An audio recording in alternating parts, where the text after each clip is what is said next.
You may have given some thought to whether you should lease or buy a new car. And the factors that you're going to consider are how long do you need it? Do you plan on living at home for 2 or 3 years and then moving into New York City? Then leasing might be the right option. Do you have some money saved and want to buy a car as an investment? You know that you're gonna use this car for the next 15 years and don't want to deal with selling costs in 2 or 3 years, then maybe buying it might be the right option for you. So companies lease frequently their equipment, their buildings, and we need to discuss the accounting rules for leases. Before we start that, let's start with the definition. A lease is a contract where the lessor is the owner. They're the ones who have title to the equipment or the buildings, and they allow the lessee is the borrower or the user, the right of use of an asset for a specified period of time. And so this terminology, right of use, is going to become important in our lease accounting. Lease accounting rules require the lessee to record a right of use asset. So this is a new asset account that we haven't heard before, the right of use. Think of it maybe a little bit like prepaid rent, except this is for longer term and we have to think about the time value of money. But we have the right to use this asset. Let's say we signed the car lease and we're going to lease it for the next 3 years. That right to use, we're going to find the value of it. And we're going to record it as an asset on the balance sheet. And it's initially equal to the present value of those future lease payments.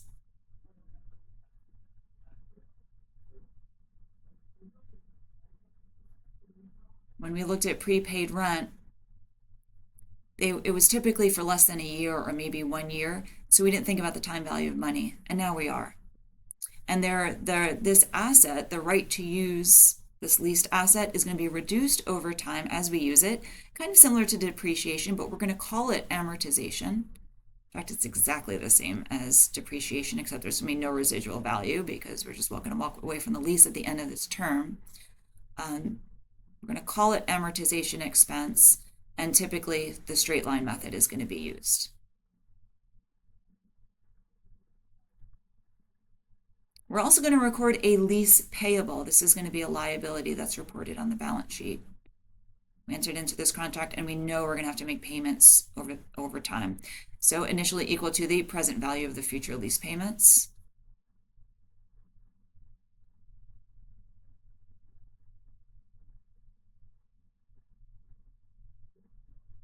And they are reduced over time, but exactly how they're reduced over time depends on the type of lease. And we'll get to that. Whether the lease is financing or operating. Advantages of leasing. Well, when we know we're only going to use the asset for a short period of time, it reduces selling costs. Well, there's no selling costs. If we were to purchase a car, we have to advertise that we want to sell it. We have to deal with prospective buyers. We can avoid closing costs when you think about buying a house, buying buildings. They're going to come with closing costs. The brokers, the realtors, the lawyers. Closing costs on a new house are about 2 to 5% of the cost of the house. So if you don't have that saved, you're not going to be able to buy. They're typically shorter term than the financing arrangements might be if we're going to buy and finance. And they can offer more flexibility because a lease is just this contract that's put together between the two parties, the lessor and the lessee. So you might be able to tell, let's say, you're looking to rent an apartment for, let's say, 18 months. You might be able to negotiate a 12-month contract and make it tailored to what you need. Leases are classified and accounting for as either a finance lease or an operating lease. Finance leases are similar to the purchase of an asset with debt financing.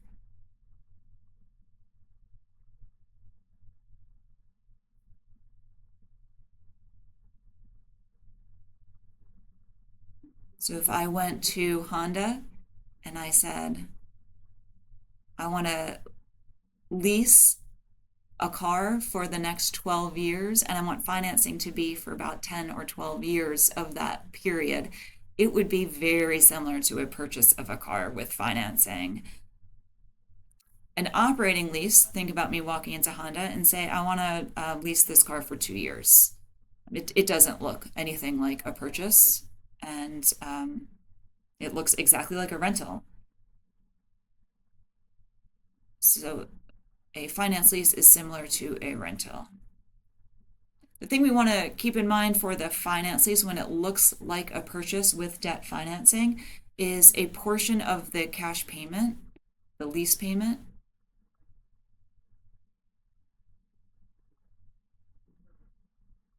relates to interest.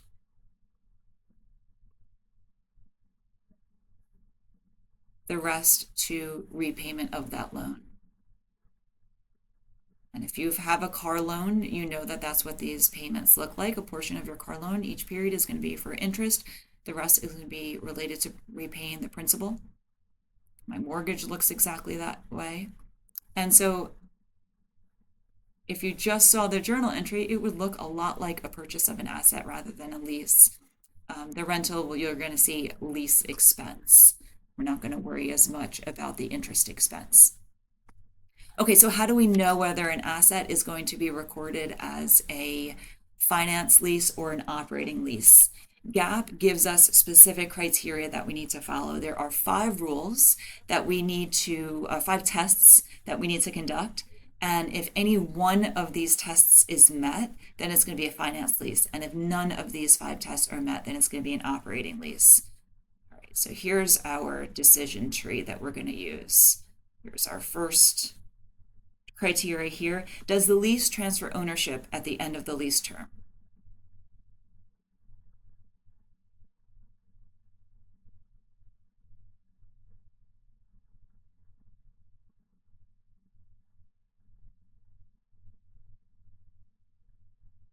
And if the answer is yes, well, then this looks a lot like a purchase of an asset because at the end of the lease, you've got it, the lessee has it.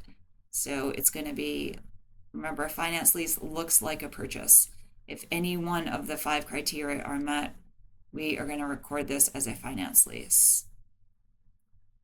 Okay, if it's no, then we go on to our next test. There's going to be 5 of these tests. Does the lease contain a bargain purchase option?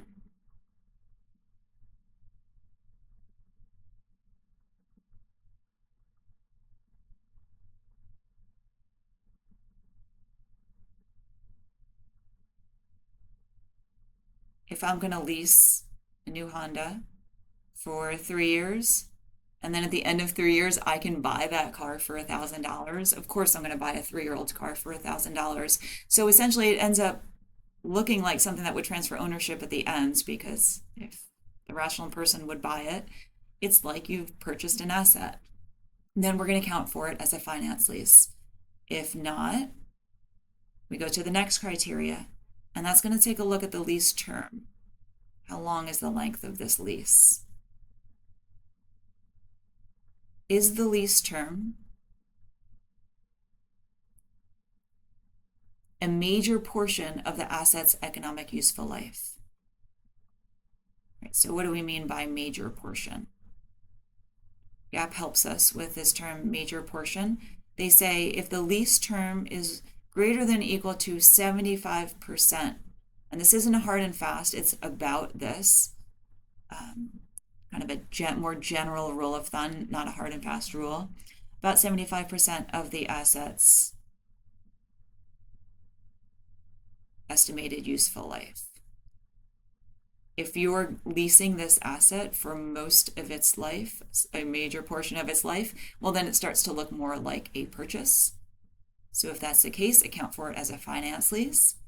And if not, go to the next criteria.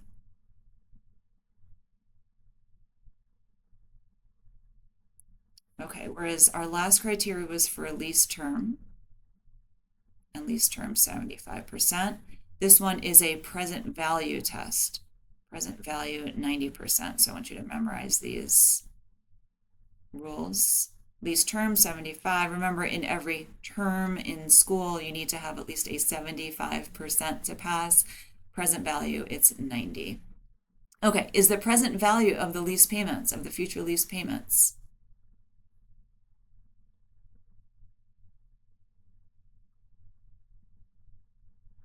substantially all is our vague terminology that GAP uses. They want this to be principles based without a hard and fast rule, but the general rule of thumb is greater than or equal to 90% of the asset's fair value.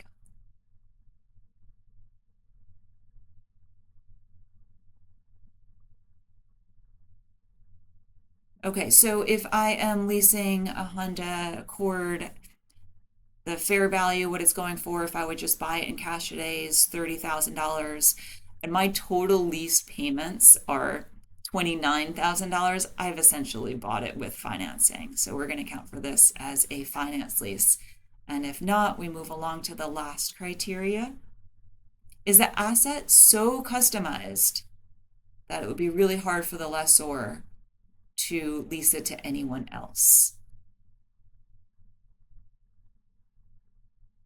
Think about me. I want to lease the Honda Civic, but I want my company's logo painted all over it. Nobody's going to be able to lease this afterwards because it's so customized to my company. If that's the case, if it's so customized, then we account for it as a finance lease.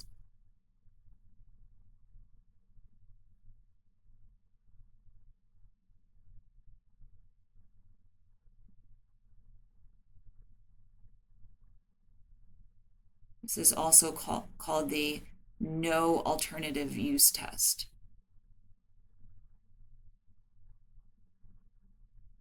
If yes, it's like a purchase. And if all of these items are no, then what we have is an operating lease. And an operating lease looks less like a sale with debt financing and more like you're just borrowing and paying a lease expense. Okay, let's look at one quick example of how we can look at some criteria on a lease and determine whether it is a operating lease or a finance lease. Let's look at example 1 for Quasi Cupcakes.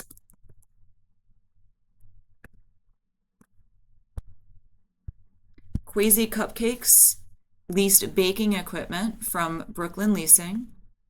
On that date that the lease is signed, the equipment has a fair value of $500,000 and an estimated useful life of 6 years. The lease term is 4 years, and the lease requires a lessee to make annual payments of $100,000 at the start of each year. The present value of the lease payments on the date of the lease is $353,129. The lease does not contain a bargain purchase option and does not transfer ownership. Okay, so our first two criteria have not been met. So it is possible it's an operating lease, but let's continue on. Is the lease term greater than or equal to 75% of the asset's useful life? The lease term is 4 years. The asset's useful life, we are told, is 6 years. So this is going to be 67%. Okay, so it does not pass the finance lease criteria according to the lease term. How about the present value of the lease payments? Are they substantially all of the asset's fair value? Present value of the lease payments,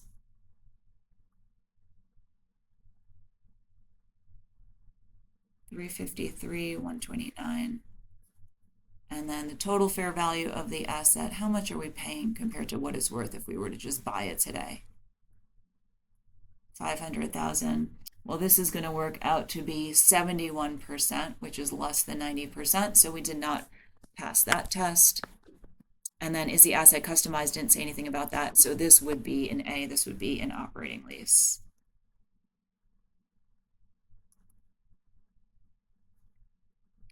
Part B says now assume that the lease term is 5 years instead of 4. So 5 out of 6, this is 83%.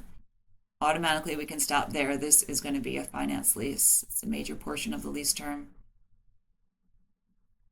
And then just for curiosity, it's a 4-year lease now. The present value is 423,972 out of the assets value of 500,000. This would be 85%. So it hasn't met on the present value test, but it doesn't matter because it does meet on the lease term test.